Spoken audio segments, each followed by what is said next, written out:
Radio República presenta Recuento Informativo, con el análisis y comentarios sobre los temas que usted necesita conocer y a los cuales tiene derecho. Recuento Informativo.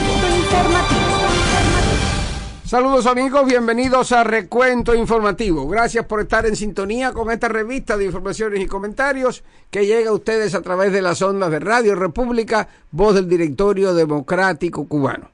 Estamos listos para comenzar ya a actualizarnos, a ponernos al día en cuanto al mundo de las noticias, con el énfasis, claro está, en las informaciones que tienen que ver con Cuba, la situación en la isla, todo lo que allí ocurre. No importa en qué lugar del mundo se publique, si es en la misma Cuba o fuera de ella, nosotros lo recogemos para acá para transmitirlos a ustedes. Contamos también con el servicio especial de las voces de periodistas independientes, opositores, promotores de derechos humanos, etcétera, que nos reportan directamente desde el propio territorio cubano. Todo eso se lo presentaremos en esta edición y también, desde luego, estaremos actualizándonos en el mundo internacional, lo que ocurre en otros lugares del planeta, también acá en nuestro segmento Mirada al Mundo. Igualmente estaremos haciendo con los deportes. Jorge Trilla nos actualizará en las disciplinas deportivas que más interesan a nuestra radioaudiencia. Y al final compartiremos con ustedes nuestro comentario Canta Claro. Comenzamos como cada día con el saludo de nuestro productor Jorge Trilla y de servidor de ustedes, Julio Estorino. Y esto todo fue el esfuerzo que hacemos para ayudarlos a ustedes con sus necesidades de información, pues estaría cojo, no estaría completo si ustedes no ponen la otra parte, que es la divulgación, la recomendación, el comentar con sus amigos y vecinos Radio República, sus programas, ayudarlos a encontrar la emisora en la onda corta, en fin de cuentas, que cada uno pues sea una misma familia, un mismo equipo, trabajando porque la verdad alcance cada vez a más cubanos, que reciban información cierta y veraz, que escuchen opiniones libres. De esa manera, cada uno piensa con su cabeza y cada uno se va haciendo libre. A eso vamos. Y para, pues, precisamente ponerlo en marcha en esta nueva semana, vamos ya con nuestro resumen de noticias. Comenzamos Recuento Informativo.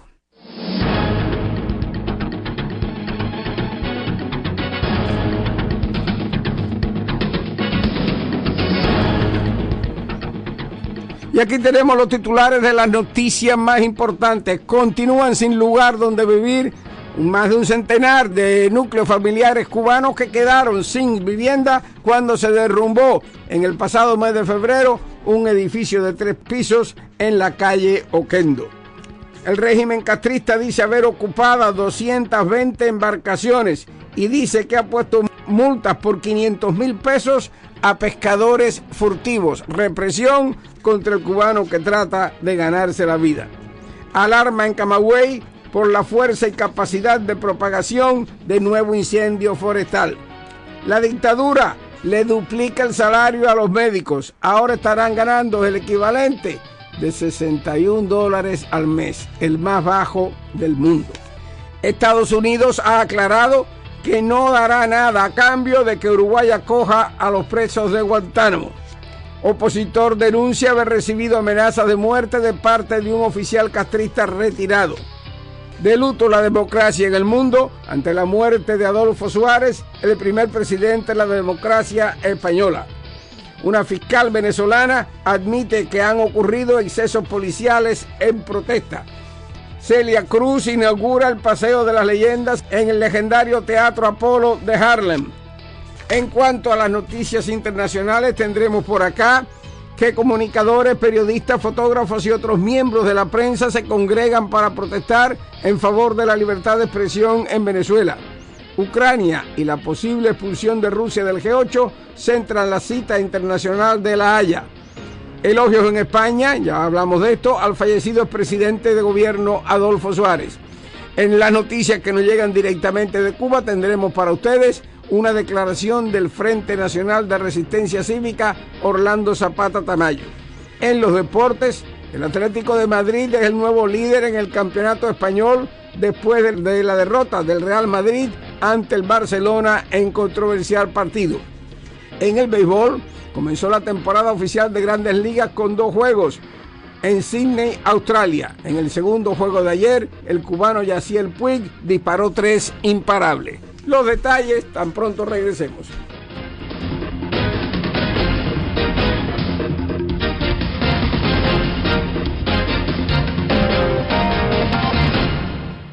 Y aquí tenemos los detalles de las informaciones más importantes. El gobierno de Estados Unidos ha aclarado que la respuesta afirmativa de Uruguay a la solicitud del presidente Barack Obama para que acoja a 5 presos de Guantánamo no es fruto de ningún intercambio, en respuesta al reclamo del gobernante uruguayo José Mujica de que Estados Unidos libere a 3 presos cubanos en este país. No hay ningún tipo de arreglo para poder hacer un intercambio de ningún tipo, afirmó la embajadora estadounidense en Uruguay, Yulisa Reynoso, en declaraciones recogidas el lunes por el canal 10 de televisión. La embajadora agregó que el gesto y la propuesta ahora mismo es un acto humanitario y punto, para poder manejar el traslado de estas personas a diferentes partes del mundo sin condiciones de ningún arreglo o de intercambio por algo. Según la embajadora, el diálogo entre el gobierno de Obama y el de Mujica demuestra que cuando los Estados Unidos está buscando amigos en la región para que le ayude con problemas pendientes, Uruguay siempre ha podido dar la mano. No es la primera vez que Uruguay ha ayudado a Estados Unidos y Estados Unidos obviamente ha ayudado a Uruguay en el pasado, añadió. Mujica pidió el viernes a Estados Unidos que a cambio de acoger a los 5 reclusos de Guantánamo sean liberados 3 cubanos detenidos en Estados Unidos por espiar para la dictadura castrista. En apariencia, el mandatario se estaba refiriendo, como decíamos anteriormente, a 3 de los 5 cubanos condenados a prisión por espionaje y del cual 2 ya fueron puestos en libertad. La oposición uruguaya y varios juristas del país han criticado la operación con el argumento de que carece del amparo jurídico correspondiente y han solicitado al gobierno de Mujica más detalles del caso, además de recriminarle por no haberle consultado previamente. Por otra parte, el periodista independiente Michelle Iroy Rodríguez está reportando a través de la agencia informativa Cubanet que según funcionarios de la Dirección de Vivienda que pidieron no se citaran sus nombres por temor a represalias, de 122 núcleos familiares que quedaron sin vivienda el pasado 28 de febrero, debido al derrumbe ocurrido en un edificio de 3 pisos, situado en Oquendo 308 entre San Rafael y San Miguel en Centro Habana, todavía quedan durmiendo en casas de campaña levantadas en la calle 63 familias con más de una docena de niños. Según funcionarios del régimen, por el momento no hay donde albergar a los damnificados. Los alojados en las carpas se quejan del mal estado y la poca higiene de los alimentos que les suministran. De las 59 viviendas otorgadas, 15 no se encuentran totalmente terminadas. Según funcionarios de la dictadura, se terminarán y serán entregadas en el mes de mayo. Las viviendas que, según han anunciado los medios, serán asignadas a los afectados por los derrumbes, son entregadas en su mayoría a miembros del Ministerio del Interior, MININT, y de las Fuerzas Armadas Revolucionarias. Y en una muestra más de cómo el gobierno reprime a los que tratan de ganarse la vida honradamente en Cuba, el propio diario Granma, voz del Partido Comunista, informa que el régimen ha ocupado 219 embarcaciones rústicas y ha impuesto multas por más de 500,000 pesos, que equivalen a unos $20,800 en Pinal del Río, como parte de la persecución contra los pescadores furtivos. La publicación del Partido Comunista indicó además que durante el último año la Oficina Nacional de Inspección Pesquera en el territorio y las tropas guardafronteras han decomisado más de 8 kilómetros de redes. La pesca furtiva, que llevó a cobrar una fuerza considerable, es un medio que tienen los cubanos que saben cómo pescar, de ganarse la vida, aunque el régimen sencillamente se los impide para tenerlos bajo su control económico, en contradicción abierta con las supuestas reformas del dictador Raúl Castro. Granma dijo además que se impusieron unas 554 multas a los infractores. Otra información, esta viene de diariodecuba.com, dice que el Cuerpo de Guardabosques de Camagüey declaró la fase de alarma en el territorio entre la fuerza y capacidad de propagación del nuevo incendio que se desató el viernes en la meseta de San Felipe, según informó la prensa oficial de la isla. El coronel Benito Tena Macías, jefe del Cuerpo de Guardabosques en la provincia, citado por el vocero oficial Juventud Rebelde, dijo este domingo que el fuego ha afectado ya a más de 700 hectáreas. Este es el segundo incendio de grandes proporciones ocurrido este mes en esa región y es enfrentado por más de 200 efectivos entre miembros de las Fuerzas Armadas, el Cuerpo de Guardabosques y otras especializadas de la Unidad Básica de Producción Forestal. Y en lo que parece, amigos, una nueva burla contra los profesionales cubanos, la dictadura ha anunciado considerables incrementos de sueldo para sus 440,000 miembros de su personal médico y reportó que se espera que los más de 50,000 médicos, dentistas y técnicos que trabajen en el extranjero traigan 8.200 millones a las arcas del régimen este año. Los incrementos de sueldo tienen lugar entre quejas de que el sistema de salud pública de Cuba, que fue un banderín de propaganda del régimen, está sufriendo a causa de los bajos salarios y escasez de personal, equipos y medicinas. Una escala salarial publicada el viernes en el periódico Granma mostró que el pago mensual para los médicos considerados de primera subirá de 627 pesos a 1.600, lo cual representa alrededor del doble del sueldo mensual promedio para los médicos, pero aún así no pasa de los $61 al mes. Esto, amigos, comparado con lo que ganan los profesionales de la medicina en otros lugares del mundo, continúa siendo uno de los más bajos salarios, si no el más bajo de todo el mundo, en este caso atentando contra los médicos y contra la salud en Cuba. Vamos a una pausa, pero tras la pausa los deportes, sí señor, con Jorge Trilla, y de más adelante otras informaciones. Recuento informativo. Con el análisis y comentarios sobre los temas que usted necesita conocer y a los cuales tiene derecho. Recuento informativo.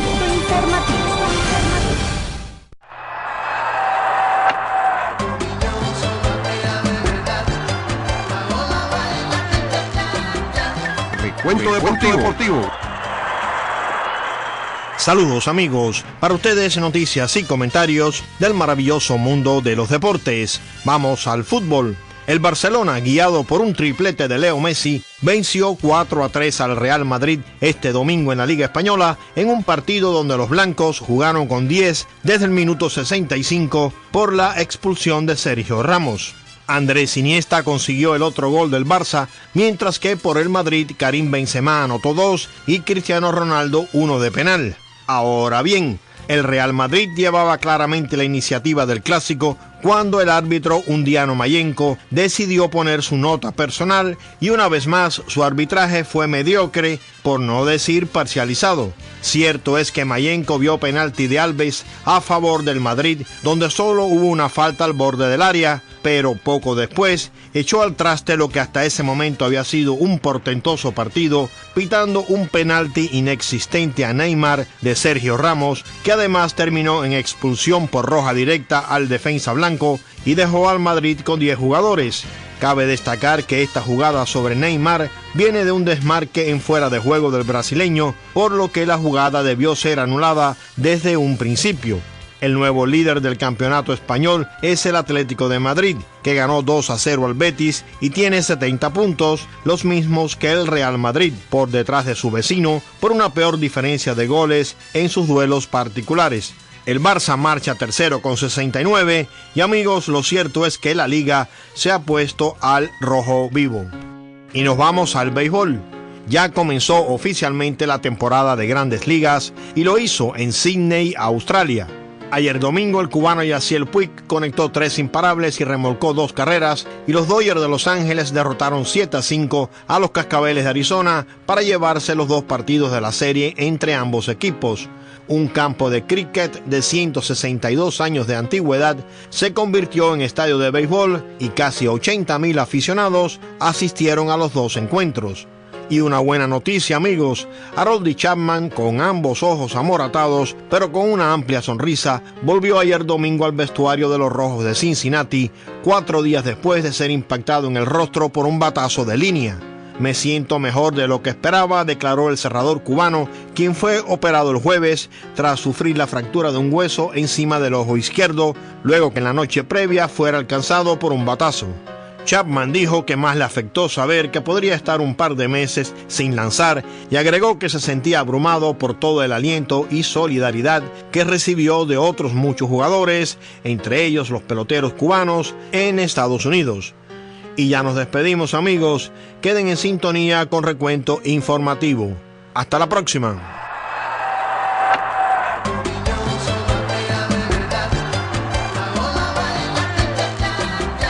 Recuento Deportivo.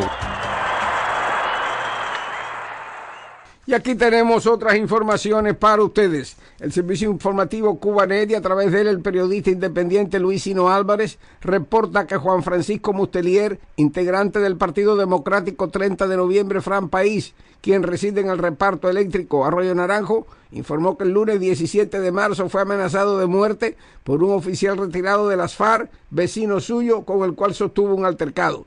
Según Mustelier, el exteniente coronel Ramón Echazábal sacó una pistola, la rastrilló y amenazó con matarlo. Dos vecinos intervinieron en la disputa para impedir que el ex militar cumpliera su amenaza. Al lugar acudió el carro patrullero número 307, que condujo a Mustelier y a Echazábal a la unidad policial del reparto Capri, en Arroyo Naranjo. Refiere Mustelier que en esa unidad policial, cuando quiso hacer la denuncia contra Echazábal, fue tratado de forma despótica por un oficial que llevaba el número de chapilla 09587. De acuerdo a Mustelier, no es la primera vez que tiene problemas con Echazábal. En varias ocasiones, el ex oficial castrista ha intentado obligarlo a retirar los carteles antigubernamentales que tiene puestos en el frente de su casa y lo ha denunciado a la policía por contrarrevolucionario. Amigos, una noticia que ha consternado a todos los amantes de la democracia y los derechos humanos en el mundo ha sido la muerte de Adolfo Suárez en Madrid. El que fuera primer presidente de la transición democrática española falleció el domingo a los 81 años de edad después de agravarse la enfermedad neurodegenerativa que padecía desde hace más de una década, según informó el portavoz de la familia Fermín Urbiola a los periodistas que aguardaban novedades ante la Clínica Centro de Madrid.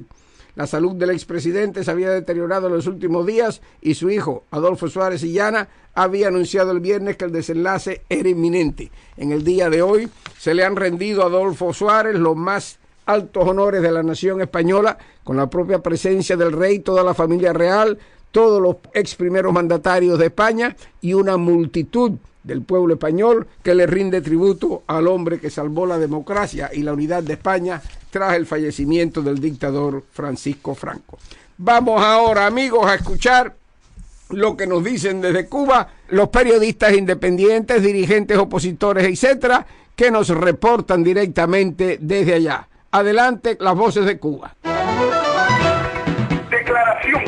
La dirección del Consejo Regional de la Resistencia en el centro de Cuba, reunido en pleno en la ciudad de Placetas, este viernes 21 de marzo del 2014, acordó de forma unánime poner públicamente los principios que a continuación siguen. Primero, el Consejo de la Resistencia del Centro apoya de forma incondicional y total todos y cada uno de los factores de lucha por encima de cuanta diferencia estratégica puede existir, y llámese quien se llame, viva donde viva, cuentan con nuestro apoyo. Dos, el Consejo de la Resistencia del Centro alerta a las fuerzas de la resistencia de las provincias centrales de Cuba sobre siniestras maniobras de la represiva que pretenden utilizar diferencias estratégicas o personales para sembrar la división, la confrontación y el desprestigio en nuestras filas. En tal sentido, los miembros del Consejo de la Resistencia en el centro nos comprometemos a cerrar filas y no permitir que intereses mezquinos puedan dividirnos en momentos como estos, donde la tiranía enfrenta su estado más difícil y para nosotros su fase terminal. En tal sentido, creemos cabe destacar nuestro respeto a todos y cada uno de los integrantes de la corajuda Unión Patriótica de Cuba, un pacto importante de nación civilista con el que algunos, instigados por la política, pretenden presentarlo como fuerza antagónica a nuestra. No, no y no. Nada ni nadie podrá dividirnos. No, no y no. Nada ni nadie podrá hacer enfrentarnos con los que también luchan por lo que nosotros luchamos. Porque pese la que le pese y duela la que le duela, la Unión Patriótica de Cuba, un paso, y el Frente Nacional de Resistencia Cívica, Orlando Zapata Tamayo, marcharán juntos hacia un mismo camino, la libertad y la democracia en Cuba. Firman Zonaida Pérez Paseños, María José Orama García, María del Carmen Martínez López, Vivian Lucía Orama García, Isabel Guerra Cabrera, Xiomara Martín Jiménez, Augusto Fortún Martínez, María de Jesús Espinosa Izquierdo, Siloneisi Casanova Pérez, Iris Tamara Pérez Aguilera, y que reportó desde el centro de Cuba, Jorge Luis García Pérez Arturi, secretario general del Frente Nacional de Resistencia Cívica, Orlando Zapata Tamayo. Ya para ustedes, mirada al mundo. Una mirada al mundo. Con arengas como "somos periodistas, no terroristas", los comunicadores sociales de Venezuela alzan su voz para no ser silenciados por el régimen de Nicolás Maduro. Cansados de la censura impuesta por el oficialismo y de las agresiones registradas contra los comunicadores desde el pasado 12 de febrero, el Sindicato Nacional de Trabajadores de la Prensa convocó al gremio para congregarse en la Plaza Madariaga del Paraíso en Caracas. Periodistas de distintos medios de comunicación se suman a la concentración para rechazar la represión en contra de los trabajadores de la prensa por parte de la Guardia Nacional y colectivos afines al chavismo. Durante la manifestación, el gremio entrega un comunicado al comandante general de la Guardia Nacional, Noguera Pietri, para exigirle el fin de las agresiones contra los reporteros que realizan las coberturas de las protestas contra Maduro. De acuerdo con organizaciones no gubernamentales como Espacio Público, desde el inicio de las manifestaciones el pasado 12 de febrero se han registrado 224 ataques a la libertad de expresión, entre detenciones, agresiones físicas, robos de equipos y amenazas. El cerco informativo es cada vez más evidente. Con el fin de impedir la cobertura de las manifestaciones en contra de la inseguridad y la escasez, las fuerzas de seguridad han detenido o retenido ilegalmente a al menos 30 periodistas y reporteros gráficos. Además, cerca de 45 comunicadores han sido golpeados o heridos. A esto se suma la salida del aire de nuestro canal de noticias NTN 24, de las cableras que operan en Venezuela el pasado 12 de febrero. Ucrania centra la cumbre del G7 en La Haya. La reunión se celebra a iniciativa del presidente estadounidense Barack Obama, que la semana pasada convocó a los jefes de Estado y de Gobierno de Alemania, Francia, Reino Unido, Italia, Canadá y Japón. El grupo de los 7 países más poderosos del mundo debe decidir los pasos a seguir en la crisis ruso-ucraniana, y lo hará por primera vez de forma conjunta con la Unión Europea, que al igual que Washington ha impuesto sanciones a Moscú. El jefe de la diplomacia rusa, Sergei Lavrov, se encuentra también en La Haya para participar en la cumbre sobre seguridad nuclear que se celebra en la ciudad holandesa. Está previsto que en paralelo se reúnan Lavrov y su homólogo estadounidense John Kerry. Y volviendo al G7, otro de los temas a tratar es la posible exclusión de Rusia del G8 a iniciativa del Reino Unido. Elogios unánimes en España a Adolfo Suárez, fallecido el domingo a los 81 años en Madrid. Los testimonios de reconocimiento a su figura se encadenan y de agradecimiento por su contribución a la historia nacional como timonel de una transición que llevó a España de la dictadura a la democracia. También se recuerda su coraje político y personal. El rey ha dicho adiós a un amigo. En todo momento tuvo como guía y pauta de comportamiento su lealtad a la corona y a todo lo que ella representa. La defensa de la democracia, del Estado de Derecho, de la unidad y la diversidad de España. El presidente del gobierno, Mariano Rajoy, se ha referido a Suárez como uno de los grandes hombres de nuestra época y un ejemplo de concordia. El primer presidente de la democracia será enterrado el martes en el claustro de la Catedral de Ávila, pero antes se instalará la capilla ardiente en el Congreso de los Diputados este lunes al mediodía durante 24 horas. Una mirada al mundo.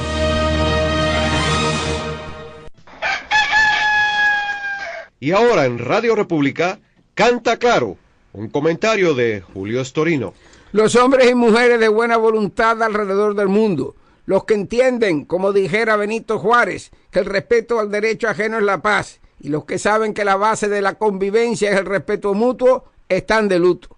Están de luto por la muerte ocurrida en este fin de semana en España del que fuera primer presidente de la transición española, Adolfo Suárez. En una época turbulenta y al parecer encrespada de odios en España, al morir el dictador Francisco Franco, este hombre providencial fue el que guió a los españoles a una transición pacífica, a una transición fundamentada precisamente en eso, en el respeto a todas las ideas políticas, a todos los pareceres, en el libre juego democrático y también en el respeto a la voluntad de los españoles. Esto lo llevó al reconocimiento de todos los partidos políticos, lo llevó al establecimiento de una justicia no vengativa contra los que habían sostenido la dictadura de Franco y más tarde también a la revisión de los crímenes, en algunos casos de la guerra civil, pero nunca sin desatender el interés de los españoles, porque quizás el mayor logro de Adolfo Suárez es el haber entendido en su momento que España tenía que ser precisamente para todos los españoles. Así se salvó lo que parecía ser un mar de odios que separaba a aquel pueblo de los que en una u otra época habían sido sus opresores. Así se llevó a España de la pobreza, aunque ya había algún despunte económico bajo Franco, pero de la pobreza generalizada a una economía fuerte y vibrante. Tanto que a pesar de la crisis que hoy sufre, España ya está saliendo recurriendo simplemente a las instituciones que entonces se fundaron. Adolfo Suárez se lleva consigo la admiración y el respeto y el agradecimiento de su pueblo precisamente por eso, por haber entendido que España, repito, era para los españoles. Y es una lección que deben aprender todos los pueblos del mundo. Hasta aquí, amigos, la edición de hoy de Recuento Informativo. Gracias a todos ustedes por su sintonía. Les recordamos que mañana, si Dios lo permite, estaremos aquí nuevamente en Radio República para compartir con ustedes esta revista de informaciones y comentarios. Hasta entonces, y que Dios me los bendiga. Radio República les presentó Recuento Informativo, con el análisis y comentarios sobre los temas que usted necesita conocer y a los cuales tiene derecho. Les esperamos en nuestro próximo programa. Recuento Informativo.